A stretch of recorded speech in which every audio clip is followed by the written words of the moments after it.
നമസ്കാരം. രാജധാനി വാർത്തകളിലേക്ക് സ്വാഗതം. വാർത്തകൾ വായിക്കുന്നത് ലിസൺ ജോസ്. പ്രധാന വാർത്തകൾ. വിശുദ്ധ യൗസേപ്പ് പിതാവിൻ്റെ തിരുനാൾ ആചരിച്ച് മുണ്ടത്തിക്കോട് ഇടവക. 2026-27 വർഷത്തിലെ വിശ്വാസ പരിശീലന ക്ലാസുകൾ ജൂൺ 7 ആരംഭിക്കുന്നു. വാർത്തകൾ വിശദമായി. വിശുദ്ധ യൗസേപ്പ് പിതാവിൻ്റെ തിരുനാൾ നമ്മുടെ ഇടവകയിൽ ആചരിച്ചു. സെൻറ് ജോസഫ് കുടുംബ കൂട്ടായ്മയുടെ നേതൃത്വത്തിൽ കഴിഞ്ഞ ഞായറാഴ്ച വിശുദ്ധ യൗസേപ്പ് പിതാവിൻ്റെ തിരുനാൾ നമ്മുടെ ഇടവകയിൽ ആചരിച്ചു. അന്നേ ദിവസത്തെ ആദ്യത്തെ വിശുദ്ധ കുർബാനയ്ക്കുള്ള വായനകൾക്കും വിശുദ്ധനെ പരിചയപ്പെടുത്തലിനും യൂണിറ്റ് അംഗങ്ങൾ നേതൃത്വം നൽകി. വിശുദ്ധ കുർബാനയെ തുടർന്ന് നേർച്ച വിതരണവും ഉണ്ടായിരുന്നു. 2026-27 അധ്യയന വർഷത്തിലെ വിശ്വാസ പരിശീലന സിലബസിലെ മാറ്റങ്ങൾ.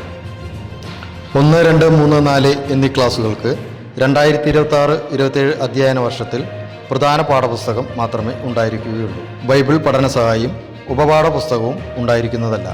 5, 6, 7 ക്ലാസ്സുകാർക്ക് പ്രധാന പാഠപുസ്തകത്തോടൊപ്പം പുതിയ ഒരു ഉപപാഠ പുസ്തകവും ഉണ്ടായിരിക്കുന്നതാണ്. 25-26 ഉണ്ടായിരുന്ന ബൈബിൾ പഠന സഹായിയും ഉപപാഠ പുസ്തകവും ഉണ്ടായിരിക്കുന്നതല്ല. 8, 9, 10 ക്ലാസ്സുകാർക്ക് പഴയ സിലബസ് തുടരുന്നു. 11, 12 ക്ലാസ്സുകാർക്ക് പ്രധാന പാഠപുസ്തകത്തോടൊപ്പം ഉപപാഠ പുസ്തകവും പഴയ സിലബസ് തുടരുന്നു. ബൈബിൾ പഠന സഹായി ഉണ്ടായിരിക്കുന്നതല്ല. കഴിഞ്ഞ ഞായറാഴ്ച മാതൃവേദി മീറ്റിംഗ് നടന്നു. വികാരിയച്ചൻ അധ്യക്ഷനായ മീറ്റിംഗിലെ പ്രധാന തീരുമാനങ്ങൾ. വണക്കമാസം കാലം കൂടുമ്പോൾ നേർച്ച പായസം മാതൃവേദിയുടെ നേതൃത്വത്തിൽ തയ്യാറാക്കുന്നതിന് തീരുമാനിച്ചു. മാതൃവേദി അംഗങ്ങളുടെ മക്കളിൽ SSLC +2 പാസ്സായവരെ അനുമോദിക്കുവാൻ തീരുമാനിച്ചു. മെയ് 3 28ാം വിവാഹ വാർഷികം ആഘോഷിച്ച സെൻറ്റ് സെബാസ്റ്റ്യൻ യൂണിറ്റ് അംഗങ്ങളായ അയ്യങ്കേരി പോൾ ബെന്നിക്കും റീന ബെന്നിക്കും വിവാഹ വാർഷിക ആശംസകളുമായി ഹെവൻലി ബ്ലിസ്.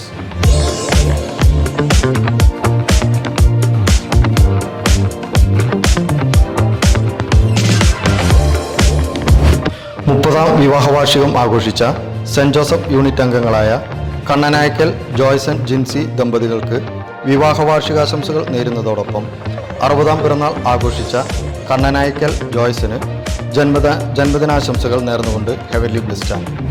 മെയ് 11 12ാം വിവാഹ വാർഷികം ആഘോഷിക്കുന്ന സെൻറ്റ് ഫ്രാൻസിസ് അസീസി യൂണിറ്റ് അംഗങ്ങളായ വെള്ളറ ജസ്റ്റിൻ നിമ്മി ദമ്പതികൾക്ക് വിവാഹ വാർഷികാശംസകളുമായി ഹെവൻലി ബ്ലിസ്റ്റാണ്.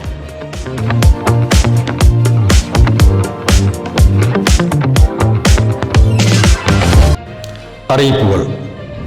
മെയ് 10 ആദ്യത്തെ വിശുദ്ധ കുർബാനയ്ക്ക് ശേഷം പ്രതിനിധി യോഗം ഉണ്ടായിരിക്കുന്നതാണ്. മെയ് 10 ഞായറാഴ്ച രണ്ടാമത്തെ വിശുദ്ധ കുർബാനയ്ക്ക് ശേഷം KCYMൻ്റെ മീറ്റിംഗ് ഉണ്ടായിരിക്കുന്നതാണ്.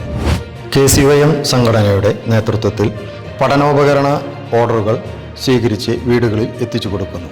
മെയ് 10 ഞായറാഴ്ചയിലെ വിശുദ്ധ കുർബാനയ്ക്ക് ശേഷം ഓർഡറുകൾ നൽകാവുന്നതാണ്.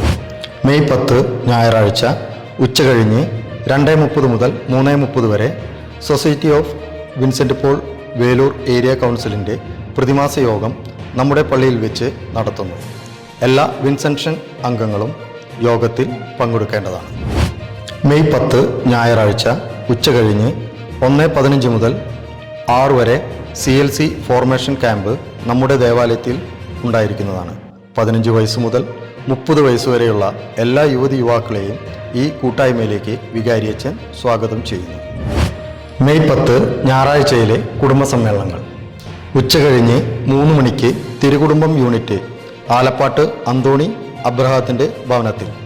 ഉച്ചകഴിഞ്ഞ് 3:30 Saint Mary's unit Cheeramban Sebastian ജോഷിയുടെ ഭവനത്തിൽ. 4 മണിക്ക് വിശുദ്ധ മിഖായേൽ യൂണിറ്റ് കുറ്റിക്കാട്ട് വർഗീസ് മെറിൻ്റെ ഭവനത്തിൽ. 4:30 Saint Peter unit Neelankavil Thoma ജോയുടെ ഭവനത്തിൽ. 5 മണിക്ക് Saint George unit Chittilappilly Varghese സെബാസ്റ്റ്യൻ്റെ ഭവനത്തിൽ. 5:30 Saint Sebastian unit Chittilappilly Devassy ലൂസിയുടെ ഭവനത്തിൽ. 6 മണിക്ക് സെൻറ്റ് അൽഫോൺസ യൂണിറ്റ് ചെറുവത്തൂർ ഡേവിസ് ജോയുടെ ഭവനത്തിൽ. ഈ ആഴ്ചയിലെ വായനകൾ സെൻറ് മേരീസ് യൂണിറ്റ്. വാർത്തകൾ ഇവിടെ അവസാനിക്കുന്നില്ല. അടുത്ത ആഴ്ച ഇതേ ദിവസം ഇതേ സമയം. നന്ദി, നമസ്കാരം.